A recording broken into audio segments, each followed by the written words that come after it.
Hi, welcome back to the Scent Advocate. Tonight we're talking about fragrances that would be perfect for wine tasting. I have this dream that one day I'll go on a wine tasting tour with my husband Mark. He's been to the south of France. I have not. I've been to Italy. He hasn't. Now, when I went to Italy, we weren't there wine tasting, but this time we would be. So in my mind, these fragrances have to be as spectacular as the beautiful vineyards, the incredible wineries, the lovely countryside, and at the same time, not mute the fragrance of the wines. If anything, they'd be complementary to various smells around the property or the winery or the wines themselves. They would be perfect for being close with friends, and I have what I think is a really fun selection tonight. But before we get into that, let's talk about tonight's beverage of choice. So I have, of course, a wine. What am I drinking? Well, I enjoy a nice port once in a while, and that's what I have here. It's a dark tawny port. It may look like a ruby to you, but it's a reserve tawny, and look at that color. I don't know if you can see the color. It's really pretty, and give it a little whirl there. I think you can see it. It's coming across as ruby, but it's not. And very, very nice, for a wonderful evening in. After I publish this video, I'm going to go straight to bed and I'll drift right off to sleep. So, what are you drinking? Let me know in the comments. Let's get into our selections. All right, the first fragrance that I thought would be absolutely wonderful for wine tasting is Lalique's Amethyst. This is my very first Lalique fragrance with the name Lalique. I believe there's something going on with other fragrance houses having been acquired by Lalique. Lalique, as you probably know, was a glass maker and still is, as far as I know. And Lalique used to make beautiful fragrance bottles for various perfumers or fragrance houses over the years. The development of the fragrance house Lalique, I really don't know much about, but if you do, feel free to let me know in the comments. I'm definitely interested. Now, being a glass maker, the Lalique bottle here is a dark purple, of course, consistent with the Amethyst name, but it's a lot of beautiful frosted artwork on here. You can see that it's got blackberries. Let's see if we can get that. Yeah, it's really nice. And thorns. And, very subtle, very pretty. The top is plastic, but it's a heavy plastic, and it matches really well. It looks very chic. The glass bottle is very heavy. It's got a great feel to it. So just, admiring the bottle on this one. The fragrance itself is a 2007 release. It's 100 ml. It's an EDP, and it goes for a whopping $30. Can you imagine? What a steal. So the nose behind this is Natalie Lorson. The fragrance is, okay, so it's strawberries, blackberries, blueberries, mulberries, black currant, peony, rose, pepper, ylang ylang, musk, woods, vanilla, and bourbon.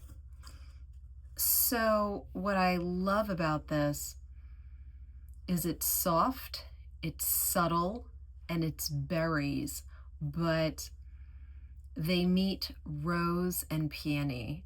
I love a berry fragrance, but so many berry fragrances, unfortunately, take me back to a time in my life when I used to wear berry like body sprays, body splash type things that you get from, certain stores everyone knows about in your local shopping mall. And they're wonderful, but I had my fill.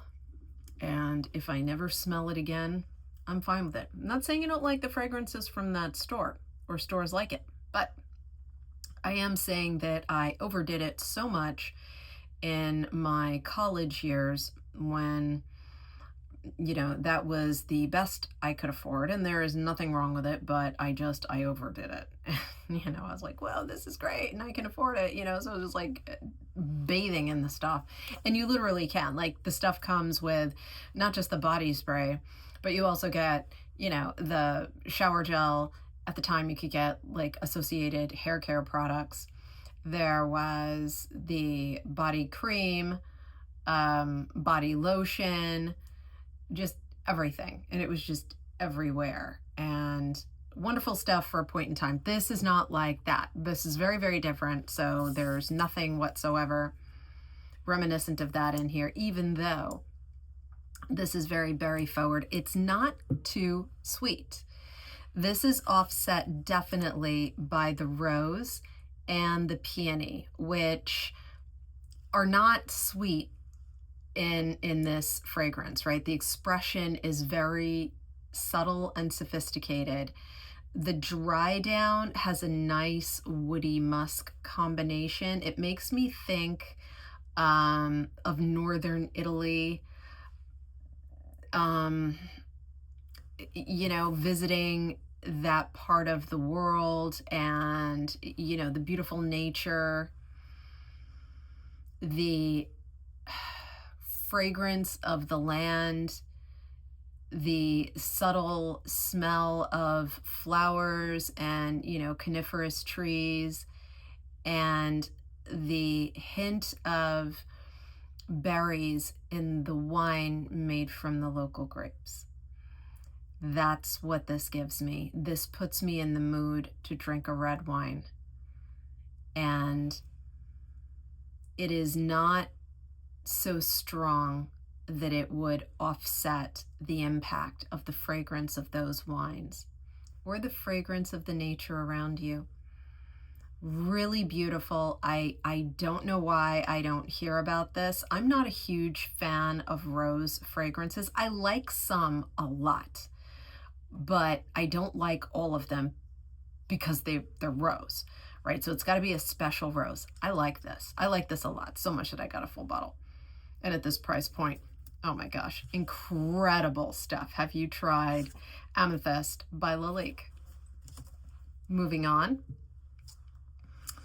we have, oh, I love this one. It's so precious. This is Cabochard Chérie by Grès. Isn't it adorable? Will you just look at that little bow? Cabochard is fantastic. Now, I haven't tried all Cabochards. I do have the original version in a recently released batch, but Cabochard is a classic sheep. It's been around forever. It's wonderful. This is a fruity floral sheep. The note behind this is Dorothy Piot. This is a 2019 release. It goes for about $20 for 100 ml of this EDP. And I remember thinking, there's no way. And I kind of got it just to see. Like, how bad is this going to be? For 20 bucks for this, I knew it was going to be terrible. It's amazing. Oh, it's so beautiful. So the notes in this are pear, bergamot, basil, orange blossom, narcissus, freesia, patchouli, leather, and praline. So in the beginning, you get the freesia, and it goes subtle real fast.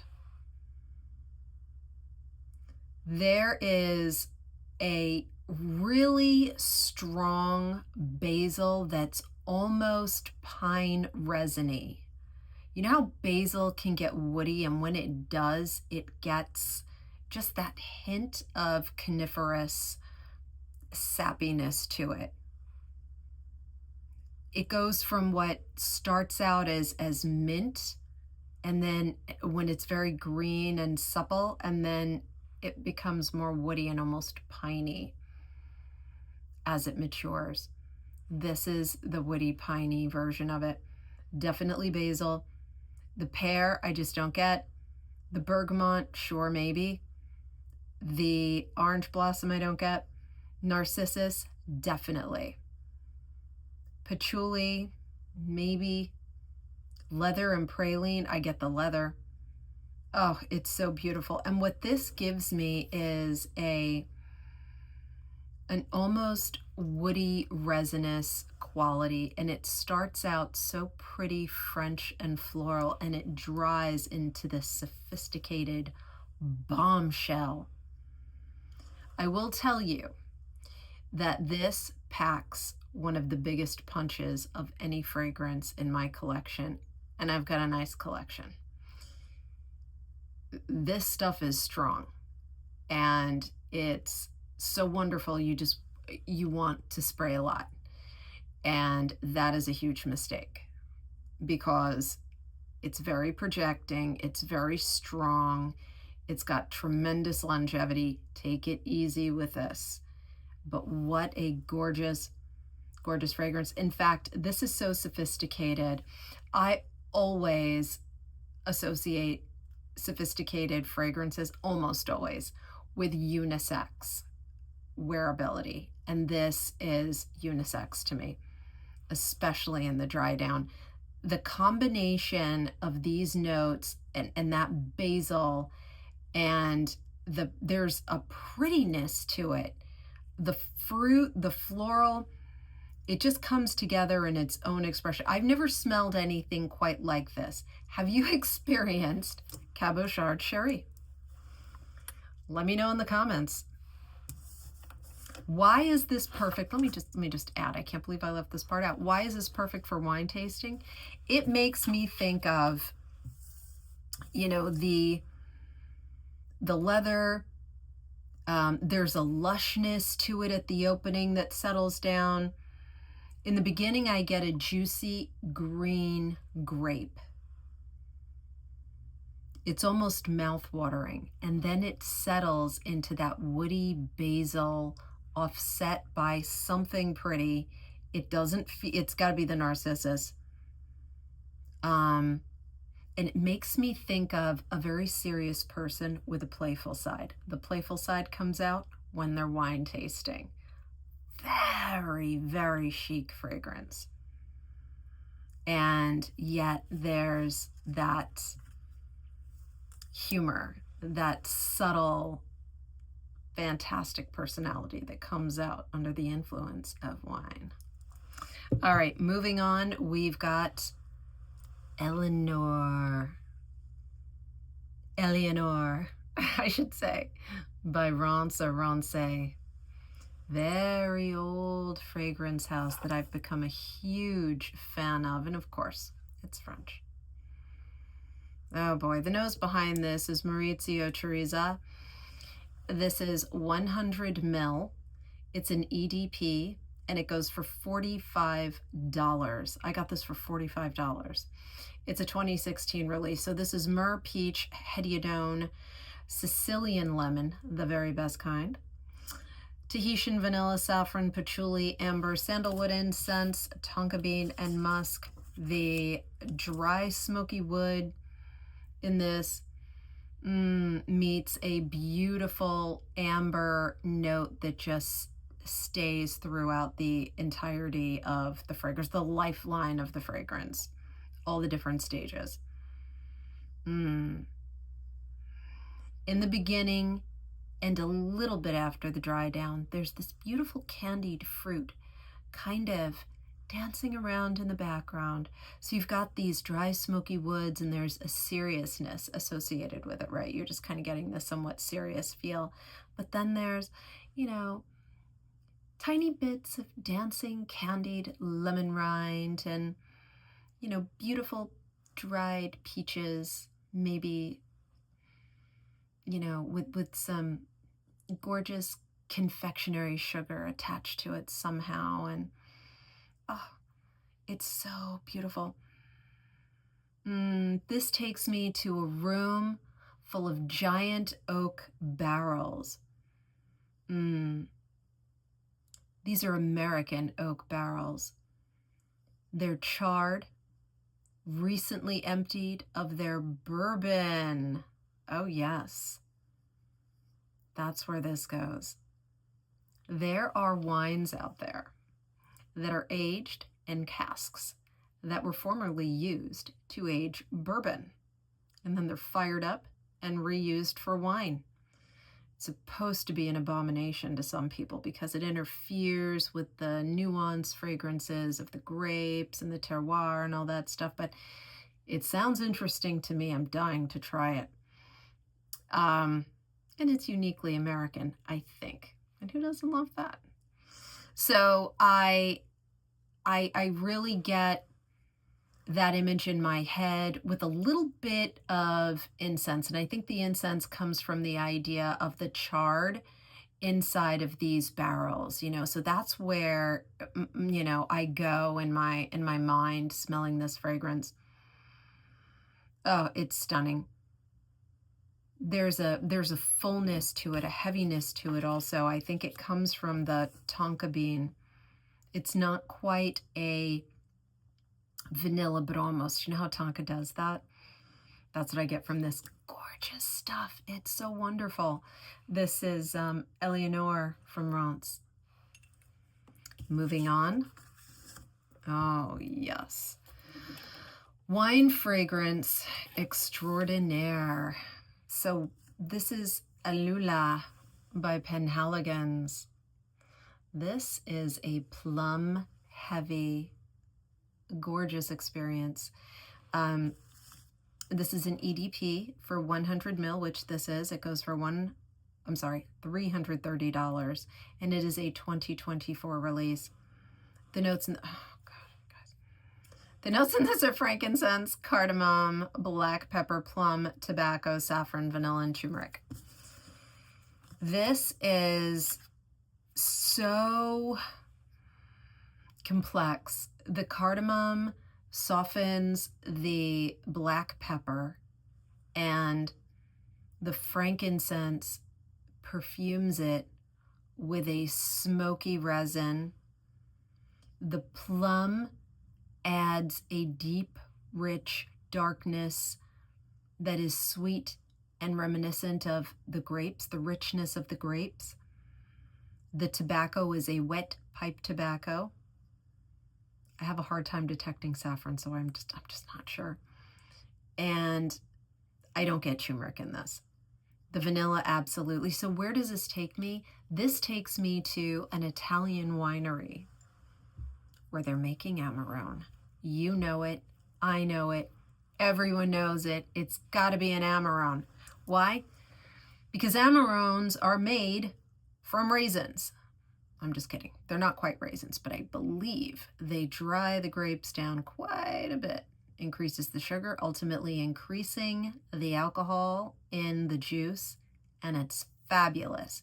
The tannins are nice and soft. It's respectable. It's a good time in a bottle. The flavor is out of this world. And this makes me think of that process, that smell, and with some frankincense burning in the background, yeah, the flavor. Oh, beautiful stuff from Penhaligon's Alula. Moving on, we've got next I thought about, and this will take us through our last few. Actually, no, let me go back to the heavy. There's another one I wanted to talk about. It's a little bit of a cheat, and so I'm testing this for the big full bottle buy. You tell me what you think of it. This port's beautiful. All right, this is Molecule 1 Cistus. Have you tried it? I know, right? Molecule 1, molecule fragrances, anything by Escentric molecules can be polarizing. Some people love them, some people don't respect them. I like them. I enjoy them very much. I find them to have reasonable longevity. I don't mind respraying throughout the day. I mean, I don't want to have to do it 5 minutes after I spray because I can't smell something. It just disappears. But that's definitely not been my experience with any Escentric molecules fragrance. So I think they're great. I love them. This is for 100 ml, I should say, because I have a sample. For 100 ml, it's $185. It's a 2025 release.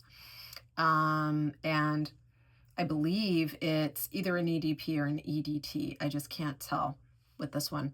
The nose behind it is Guerlain, and the notes are pretty straightforward. It's ISOE Super and Labdanum. However, it's controversial in that the focus seems to be more on Labdanum than the Cistus, even though it's named Cistus. So Cistus is like the plant. It's like a bush that grows in the Mediterranean, right? So perfect for the landscape we're talking about here on our wine tasting tour. But we've got some confusion about what we're smelling. For me, this is Labdanum over Cistus. Cistus is the flower, right? It's the rock rose in the bush. Then there's the Labdanum, which I think is the sap or the resin that comes out of the plant. And that sap has the incense-like fantasy note of amber. And so that's what I get from this, a smoky amber. The ISOE Super, I think is, I really like, this smells like straight up Labdanum to me, as I know Labdanum. I'm not getting any ISOE Super, but you know, I never got into Escentric molecules for the ISOE Super. I have another one. I have Iris, and I've smelled the citrus one. I think it's mandarin or mandarin orange. That's wonderful too, but it just feels like a really great vehicle for the realistic other notes, right? So with the iris, it's, you know, a really great iris. For this, it's a really great Labdanum. For the citrus one, it's really great citrus. But for me, this is far more Labdanum than Cistus. And it makes me think about, you know, walking through the area, the land where the winery is, or perhaps through the outer edges of a vineyard before you get into where the actual grapevines are growing. That's where this takes me, you know, kind of that dusty landscape. And believe it or not, where I lived in Utah, I remember thinking or noticing that a lot of the plants that grow so well in the Mediterranean also grow really well in Utah, which is high desert and, you know, very, very mountainous, but extremely dry. And I remember a lot of, you know, these kind of bushy, resinous, bushy shrubs. And I believe that Cistus is one of them. And I wonder what it would have been like to have some. I don't believe I saw any there, but gorgeous stuff. And it makes me think of that landscape and how I got to know it. Even though I haven't done a wine tour of the Mediterranean, I did live for about 10 plus years in Utah, and the landscape being similar, I very much appreciate it, and I miss it. Beautiful stuff, and it is Molecule 01 Cistus. What do you think? Should I go full bottle? I think so. I really, really, really like it.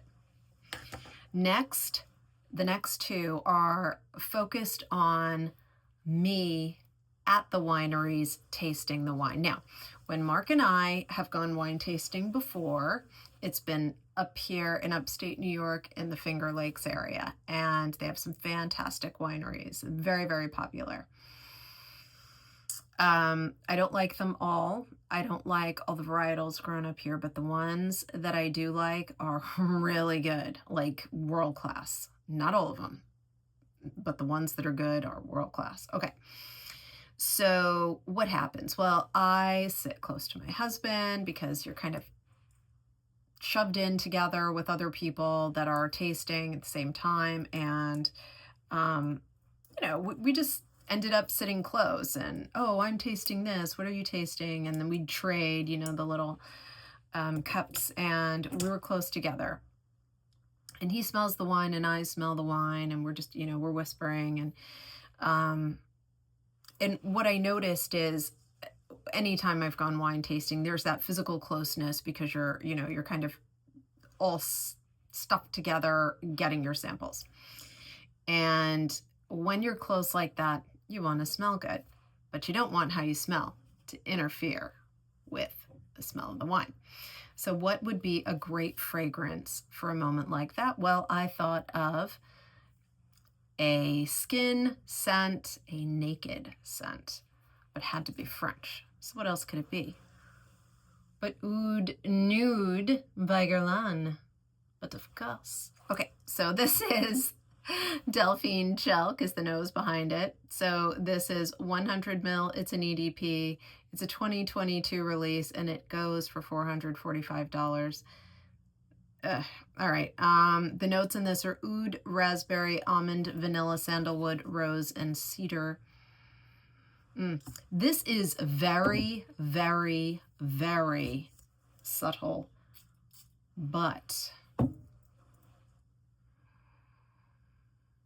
so enjoyable, so present. It's subtle but present. Like, you have to get close, and that's okay. I guess unless you overspray, which I guess you could. The almond and raspberry in this give it something so special and really set off the skin accord of the oud. It's a Western oud. I mean, there's a slight hint of a nod in the direction of an Eastern oud, but this is very palatable for Western noses. It's definitely respectable to me. Rose, cedar, I guess. I don't really get them. I get the raspberry, the almond, the oud. The oud expresses to me a lot like a leather in this fragrance. Let me know in the comments if you agree. And I think that's why it feels a little bit Eastern to me. But it's not smoky like an Eastern oud is, in my experience. And it doesn't have the animalic, but it's got something. It's got something reminiscent of a close, intimate skin accord. And that's what you get from this. The sandalwood is super subtle. The vanilla also.